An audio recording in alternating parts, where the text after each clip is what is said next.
1961, o psicólogo Stanley Milgram, da Universidade de Yale, realizou um experimento que se tornou um marco na psicologia social. Ele queria entender algo assustador: até que ponto pessoas comuns obedecem a figuras de autoridade, mesmo quando isso significa prejudicar outra pessoa. Os participantes acreditavam que estavam testando a memória de um aluno. Cada erro do aluno resultaria em um choque elétrico, com intensidade crescente, mas na realidade, os choques eram falsos.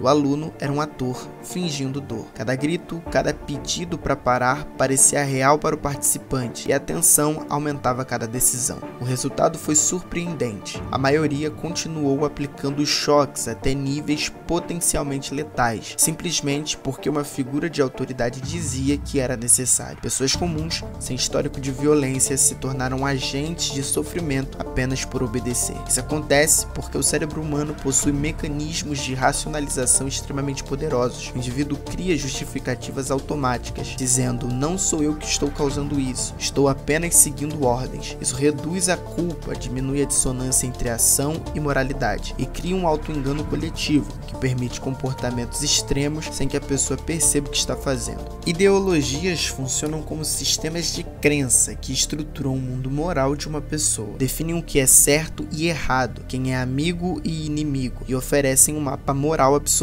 Quando alguém se apega a uma ideologia, internaliza essas regras como verdades universais. E quanto mais forte a ideologia, mais resistente a pessoa se torna a questionar, mesmo diante de provas contrárias. O cérebro humano busca pertencimento e significado. Fazer parte de um grupo, seguir suas regras e obedecer líderes gera sensação de segurança e identidade. Pessoas podem odiar, discutir ou até se ferir ou ferir outros em nome de crenças que, vistas de fora, parecem racionais. Proteger o grupo se torna mais importante que questionar a própria moral. O experimento mostra que esses mecanismos, mesmo em pequena escala, são suficientes para gerar comportamentos extremos. Agora imagine em grande escala. Hitler, na Alemanha, ele não matou pessoalmente milhões de judeus, mas sua autoridade e ideologia nazista convenceram pessoas comuns a fazerem atrocidades. Elas não viam o mal diretamente como algo que elas causavam, acreditavam estar cumprindo deveres,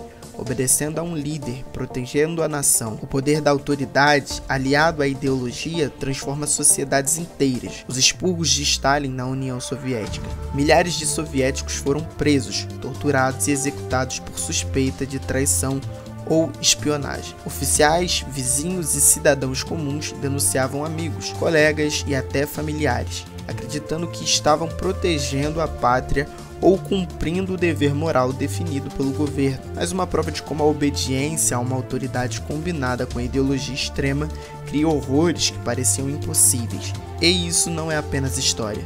Nos dias de hoje, em países polarizados, líderes políticos influenciam milhões. Bolsonaro e Lula, por exemplo, mudam comportamentos e pensamentos de seus seguidores. Se essas figuras pedissem algo moralmente errado, muitos poderiam obedecer, simplesmente pela confiança na autoridade ou pelo sentimento de pertencimento ao grupo. Isso é reforçado pelo viés de confirmação. Buscamos informações que reforçam nossas crenças, ignoramos evidências contrárias e nos isolamos de quem pensa diferente. O resultado é radicalização, polarização e conflito. Todos querem ter razão, mas poucos questionam a autoridade ou a própria ideologia. A psicologia social também explica por que grupos obedecem cegamente. A pressão social é uma força poderosa. Pessoas ajustam comportamentos e opiniões para se alinhar ao grupo, evitando rejeição ou exclusão. O medo da discordância, o desejo de aceitação e a tendência natural de imitar líderes formam uma rede psicológica complexa que amplifica o comportamento extremo. O efeito da normalidade maluca combina obediência, ideologia, necessidade de pertencimento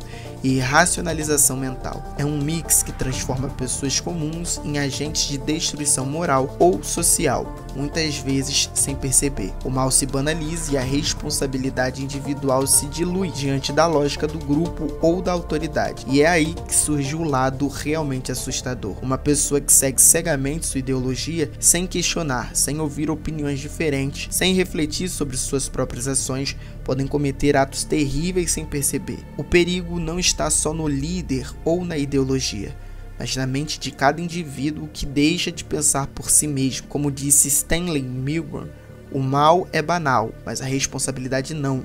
Mesmo atos aparentemente pequenos podem ter consequências enormes quando combinados com obediência cega. Reconhecer isso nos obriga a refletir. Até que ponto eu obedeço sem questionar? Até que ponto sigo minhas crenças sem ouvir o outro? É um chamado para a consciência crítica, para a reflexão moral e para o cuidado com nossas próprias ações. O mal não precisa de monstros, ele se esconde nas pessoas comuns, prontas para agir sem pensar, quando abandonam a própria ética e a própria reflexão.